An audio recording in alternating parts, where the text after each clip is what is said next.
जय जय रघुवीर समर्थ। क्रमी वेळ जो तत्वचिंतानुवादे,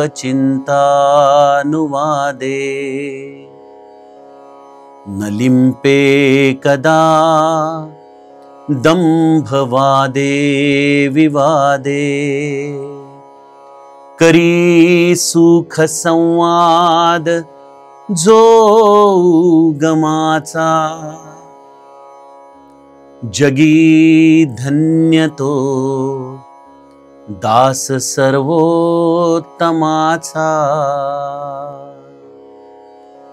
जय जय रघुवीर समर्थ।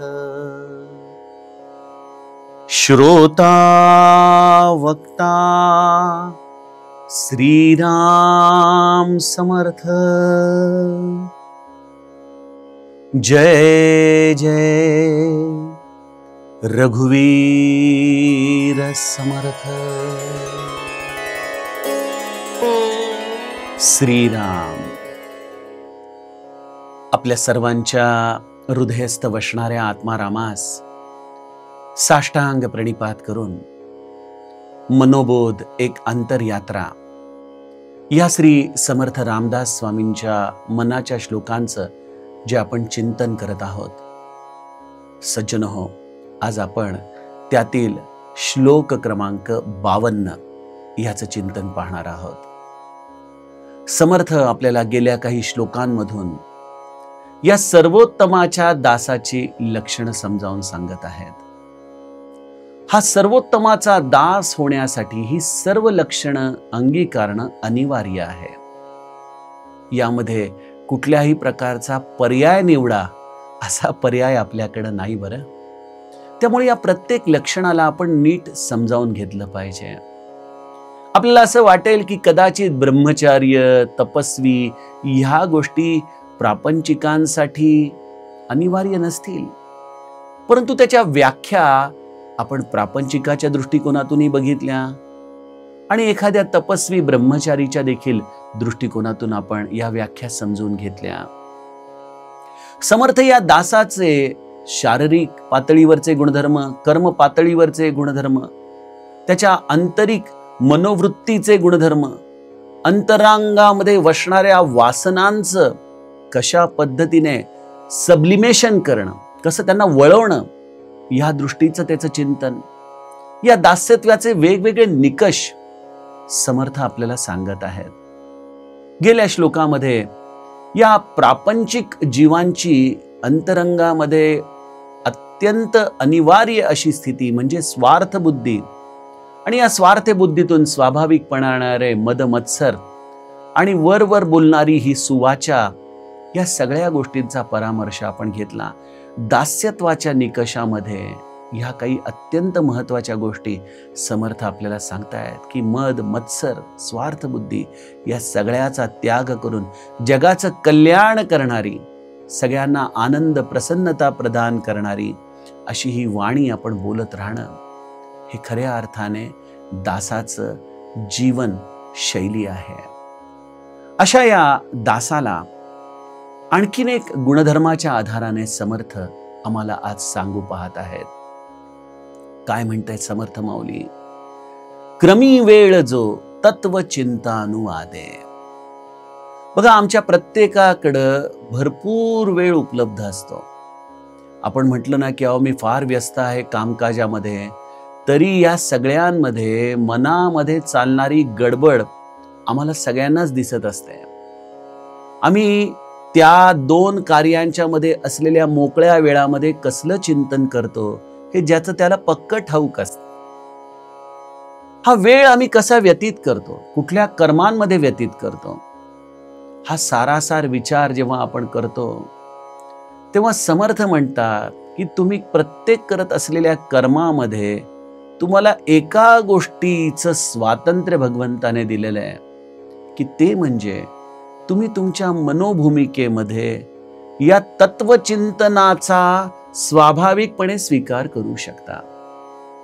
सोपं करून सांगायचं झालं तर एखादी गृहिणी घरामध्ये स्वयंपाक करतीये, पोळ्या करतीये, भाजी करतीये, तर सज्जनो हे सगळं करत असताना उगीच आजूबाजूच्या चकाट्या करत स्वयंपाक करणं ही एक पद्धत असू शकते.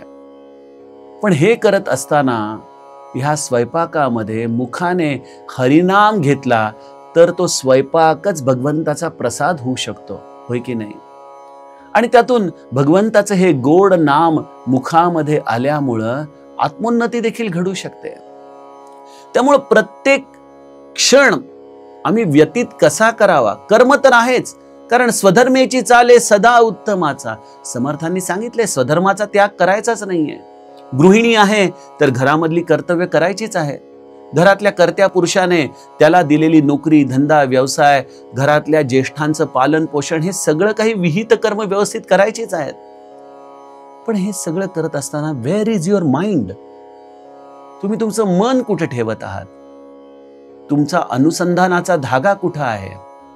हा प्रश्न जर आपण विचारला तर बहुतांश वेळेला माझा अनुभव तरी असा आहे, आपण कदाचित ज्येष्ठ श्रेष्ठ मंडळी आहात, पण माझा अनुभव तर असा आहे की नामस्मरण करताना देखील आमचं तत्वचिंतन चालत नाही. आम्ही त्या तत्वापासून परेच असतो. मुखामध्ये नाम चालू आहे, हातामध्ये जपमाळ फिरतीये, पण विचार मात्र प्रपंचाचे चालू आहेत. तत्व या शब्दाचा फार छान अर्थ आहे. बघा आपण काय म्हणतो, मातृत्व, पितृत्व, म्हणजे आई पण आलं की ते जे त्व लागतो ती ही भावना आपल्याला दाखवते. मग तत्व काय आहे? तत्वमसी, तो मीच आहे, या भावनेचं चिंतन म्हणजे तत्वचिंतन आहे. अहम ब्रह्मास्मी हे तत्वचिंतन आहे. आणि हे अहम ब्रह्मास्मी, तत्वमसी या सगळ्या महावाक्यांचं नुसता जप करणं अपेक्षित नाहीये, तर तो मीच आहे ह्यासाठी विचार करणं, चिंतन करणं, संत वचनांचं, सद्गुरु वचनांचं, महानुभवी सत्पुरुषांचे अत्यंत महत्वाचे दाखले नित्य निरंतर आपल्या मनामध्ये चिंतन करत राहणं, ह्या दृष्टीने तत्वचिंतन समर्थांना अभिप्रेत आहे. त्यामुळे तुम्ही प्रपंचाचं काम करत असा, परमार्थिक कार्य करत असा, कुठलंही कार्य करत असा, यामध्ये मिळालेला रिता वेळ आणि त्याचबरोबर कर्म करत असताना आपल्या मनाची अवस्था या दोघांचा विचार आपण केला असता आपल्या लक्षात येतं की बहुतांश वेळेला दृश्य जगातल्याच या विचारांनी आपलं मन बरबटलेलं असतं. पण ज्याला दास व्हायचंय त्याने निरंतर या भूमिकेशी एकरूप राहणं गरजेचं आहे. मी कोण आहे, मी कोण आहे, मी कोण आहे, या अशा पद्धतीने आपल्या हृदयामध्ये उतरूनच आपणच आपल्या हृदयस्थ असलेल्या आत्मारामापर्यंत पोहोचणं ही खऱ्या अर्थाने परमार्थाची पाऊलवाट आहे. हा विचार आपल्या हृदयामध्ये नित्य प्रविष्ट करणं हाच खऱ्या अर्थाने पुरुषार्थ आहे. त्यामुळे समर्थ म्हणतात की क्रमी वेळ जो तत्वचिंता अनुवादे. आणि जेव्हा तुम्ही एखाद्या विचारधारेचं चिंतन करत असता तेव्हा ही विचारधारा स्वाभाविकपणे संवादी होतेच. बघा आपण बऱ्याचदा घरांमध्ये देखील बघतो, अरे काय कसला विचार करतोयस? नाही रे, माझ्या मनामध्ये असं चाललं होतं. म्हणजे मनामध्ये ज्या विचाराला तुम्ही निरंतर स्मरण करत असता तो विचार हा तुमच्या मुखातून स्वाभाविकपणे संवादी होतो. आणि जेव्हा तुम्ही एखादी गोष्ट बोलता त्यावेळेला त्याला ऐकणारा मनुष्य हा त्याच्या पातळीवरून ती गोष्ट ऐकत असतो. आता बघा मी आपल्याशी संवाद करतोय, या मनोबोधाच्या एकेका श्लोकामधून मी मला गुरुकृपेने स्फुरण होत असलेलं चिंतन तुमच्या पुढे सांगतोय. कदाचित आपण माझ्यापेक्षा परमार्थामध्ये खूप उच्च आसनावर असाल आणि आहातच, तर अशा वेळेला तुम्हाला माझे हे बोल बालिश वाटू शकतात.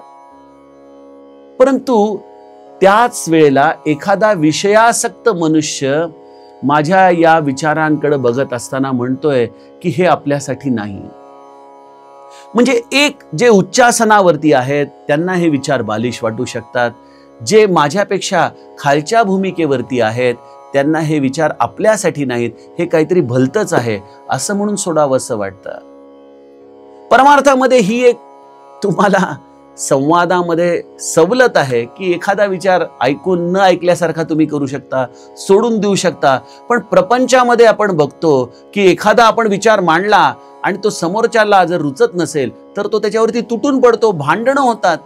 घरामध्ये आपण म्हणतो ना, भांड्याला भांडं लागतं. परमार्थामध्ये देखील बऱ्याचदा एखाद्या तत्वचिंतनामध्ये रत असलेले जर काही विद्वान एकत्रित आले तर त्यांच्यामध्ये देखील बऱ्याचदा विसंवाद निर्माण होतो. कारण की प्रत्येक जण आपापल्या आध्यात्मिक पायरीवरून त्या तत्वाचा विचार करत असतो. त्यामुळे प्रत्येकाला असं वाटत असतं की मी जे पाहतो आहे तेच खरं आहे, ते सत्य आहे आणि ते सत्य दुसऱ्याला कळालं नाही आणि त्यामुळे ते त्याला बिंबवण्याचा तो प्रयत्न, व्यर्थ प्रयत्न करत असतो. बघा, परमार्थामध्ये जोपर्यंत शरणागती नाही, जोपर्यंत गुरुच्या समोर जाऊन ज्ञान ग्रहण करण्याची मानसिकता नाही, तोपर्यंत हे वाद विवाद कधीही परमार्थाचं तत्व तुमच्या आतमध्ये प्रविष्ट करू शकत नाहीत. तुम्हाला त्याची अनुभूती येऊ शकत नाही. तुमचा अहंकार हा या कुठल्याही तत्व विचारांना स्वीकार करण्यासाठी एक फार मोठी ढाल होऊन तुमच्या आतमध्ये त्या तत्व विचाराला प्रविष्टच होऊ देत नाही. तुम्ही ऐकत असता पण तुमच्या हृदयामध्ये ते शब्द प्रविष्ट होत नसतात. मग अशा वेळेला ती व्यक्ती आणखीन आक्रमक होते, आणखीन तावातावाने तुम्हाला मी जो अनुभवलेला हरी आहे तोच खरा आहे, तुम्ही कसे भ्रामक कल्पनेमध्ये जगता, अशा पद्धतीने ते तत्व तुमच्यावरती थोपण्याचा एक प्रयत्न करत असते. समर्थांचा दास मात्र याला अपवाद आहे. कमी वेळ जो तत्वचिंता अनुवादे, तो आपल्या अंतरंगामध्ये निरंतर या तत्वाचं चिंतन करत राहतो. आपल्याच हृदयातल्या आपल्या रामाला तो शोधत असतो. आणि कधी वादविवादाची वेळ आलीच, कधी तो राम कोण आहे हे सांगायची वेळ आलीच, तर न लिंपे कदा दंभ वादे विवादे. कधीही हा मनुष्य अग्रेसर होऊन अशा दांभिक वादविवादांमध्ये पडणार नाही. हे दांभिकच वादविवाद आहेत.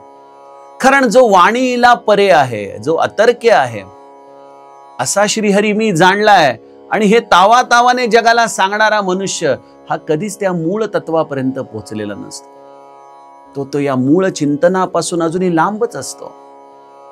हे जाणकार मनुष्य मौन धारण करून सहजपणे अनुभवत असतात. ते कधीच अशा वादविवादांमध्ये पडत नाहीत. किंवा परमार्थामध्ये वादविवाद ह्याला स्थानच नाहीये. महाराजांच्याकडं अगदी त्यांच्या आयुष्याच्या अंतिम टप्प्यामध्ये पंढरपूरला एक असाच संवाद घडला होता.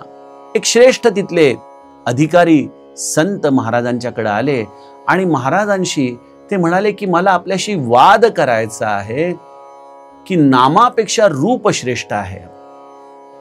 आता आली का पंचायत?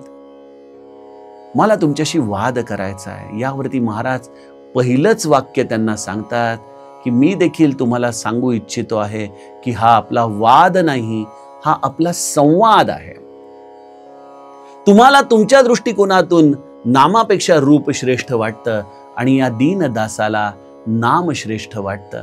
अशा रीतीने या तत्वार्थ चिंतनामध्ये आपण जर निश्चयात्मक रूपाने जर हा सगळा संवाद वाचाल तर महाराज किती विनयाने, किती आर्ततेने, काकुळतीने, कुठल्याही प्रकारचा दंभ धारण न करता, अहंता धारण न करता या संवादामध्ये आपली भूमिका मांडतात. ही खऱ्या अर्थाने दासाचं लक्षण सांगणारी आपल्याला एक अतिशय सुंदर अशी महाराजांच्या चरित्रातली कथा आहे. समर्थ म्हणतात की तिसऱ्या टप्प्यावरती न लिंपे कदा दंभ वादे विवादे, आणि काय करी सुख संवाद जो उगमाचा. बघा, या तत्वार्थामध्ये अनेकदा सामान्य मनुष्य हा संभ्रमित होऊन बसलेला असतो. कारण तत्वार्थामध्ये जे शब्द वापरले जातात, ज्या व्याख्या वापरल्या जातात या बऱ्याचदा सामान्य बुद्धिमत्ता असलेल्या व्यक्तीच्या पासून काही अंतरावरतीच असतात. हे माया, ब्रह्म आदी शब्द हे बऱ्याचदा सामान्य व्यक्तीला आणखीन गोंधळात पाडणारेच ठरतात. मग अशा या सामान्यांच्या मध्ये बसलेलं असताना या दासापुढे एक फार मोठं चॅलेंज असतं, एक आव्हान असतं की त्या उगमाचा, अर्थात जिथून ही सृष्टी निर्माण झाली, जिथून हे सर्व काही निर्माण झालं, या सगळ्या गोष्टींचं चिंतन तर सांगायचंय, पण ते चिंतन सांगत असताना ते अशा पद्धतीने सांगायचंय की ते सामान्यातल्या सामान्याला देखील कळू शकेल. श्री महाराजांच्या चरित्रातली एक गोष्ट सांगतो.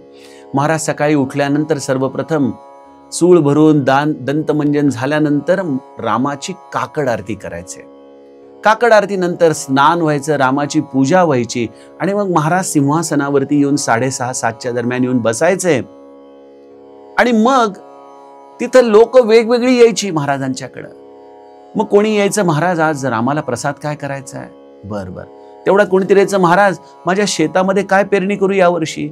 महाराज त्याला सांगतायत. तेवढ्यात कोणीतरी यायचं, महाराज मला एक प्रश्न होता, या जगाची निर्मिती का झाली असेल हो? आणि कुठल्या तत्वापासून झाली असेल? ही पंचमहाभूत कुठून आली असतील? महाराज त्याचं ऐकायचंय. तोपर्यंत कोणीतरी यायचं, अहो महाराज बांध्यावरती मारामारी चालली आहेत, सीमेवरून वाद चाललाय, 2 भावांचा काहीतरी करा, सोडवा त्यांना.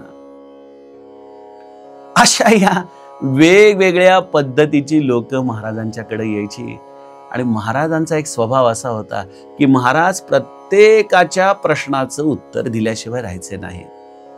मग मला सांगा, हे कोणाला शक्य आहे? करी सुख संवाद जो उगमाचा. तत्वार्थाचं चिंतन करावं. ब्रह्म माया या असलेल्या सर्व अद्वैत चिंतनाशिवाय पर्याय नाही. परंतु हे चिंतन करत असताना ते चिंतन जड होता कामा नये. ते चिंतन कसं झालं पाहिजे? सुख संवादी झालं पाहिजे. कारण तो सच्चिदानंदाचं तुम्ही चिंतन करताय ना, जो आनंद स्वरूप भगवंत आहे त्याचं चिंतन करत आहात ना. मग बघा, आपण म्हणतो ना की प्रवासामध्ये आपण निघालो एखाद्या छान थंड हवेच्या ठिकाणी, तर तिथे गेल्यानंतर तर आनंद आहेच, पण तो प्रवास देखील आनंदमय झाला पाहिजे. त्याप्रमाणे त्या तत्वाचं चिंतन करून तत्वमसी झाल्यानंतर आनंद प्राप्त होणं हे ठीक आहे, परंतु त्या तत्वाचं चिंतन देखील आनंदमय झालं पाहिजे. त्या तत्वाच्या चिंतनामध्ये कुठेही ओढून ताणून शब्दांची आपल्याला जोडतोड करायची गरज नाही. हे तत्वचिंतन सामान्यातल्या सामान्याला देखील कळालं पाहिजे. आणि परमार्थाच्या निरूपणामध्ये आमच्यासारख्या निरूपणकारांच्या समोर एक फार मोठं आव्हान असतं. बघा, कॉलेजमधल्या प्रोफेसरचं त्या मानाने काम सोपं आहे, कारण त्याला एका विशिष्ट वर्गाला, ज्यांची एका विशिष्ट पातळीवरती बुद्धिमत्ता आली आहे, त्यांना शिकवायचं असतं. त्यामुळे तो विषय क्लिष्ट करून देखील सांगतो.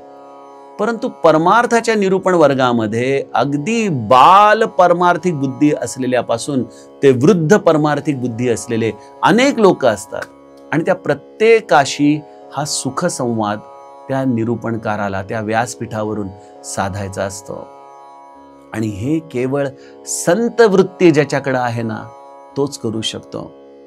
गमतीने मी तुम्हाला सांगतो की जे अत्यंत अवघड आहे ते सोपं करून सांगणं हे संत वृत्तीचं निदर्शक आहे. परंतु जे अत्यंत सोपं आहे त्या सोप्याला अत्यंत गुंतागुंतीचं करून अवघड करून सांगणं हे पंडिताचं लक्षण आहे. आणि आपण जगामध्ये बघतो की अनेकदा पांडित्याचा हा अभिनिवेश असा असतो की मनुष्य या उद्गम बिंदूचा विचार इतका जड करून शकतो की जो सामान्यांपर्यंत कधी पोहोचत नाही. पण माझ्या महाराजांनी अगदी सोपं करून सांगितलं, नाम हे भगवंताला जोडणारी साखळी आहे. नाम हे पतंगाच्या दोरीप्रमाणे आहे. जसा पतंग आकाशात आहे, परंतु दोरी जशी आपल्या हातात असल्यानंतर आपण निर्धास्त असतो, त्याप्रमाणे तो उद्गम बिंदू कुठेही असू द्या ना, आपल्याला काय त्याचं, आपल्या मुखामध्ये तर नाम आहे ना, आपण ते नाम घ्यावं. तो भगवंत आपल्या जवळ आहे हा विश्वास बाळगावा, भरोसा बाळगावा. सज्जनो, हा आहे सुख संवाद. जो सुखसंवाद सामान्यांना विश्वास देऊ शकेल, तो परमात्मा त्यांना आपला वाटेल, अशा पद्धतीने हृदयाची तार ज्याला छेडता येते, असा सुखसंवाद हा केवळ संत करू शकतो, सद्गुरू करू शकतो. आणि तोच भगवंताचा खऱ्या अर्थाने दास होऊ शकतो. म्हणून समर्थ म्हणतात, जगी धन्य तो दास सर्वोत्तमाचा. अशा रीतीने समर्थ दास्यत्वाचा हा एक थोडासा क्लिष्ट गुंतागुंतीचा गुणधर्म आपल्याला समजावून सांगतात. यातील पुढील गुणधर्माची चर्चा आपण उद्याच्या सत्रामध्ये करूयात. जानकी जीवन स्मरण. जय जय राम. जय राम.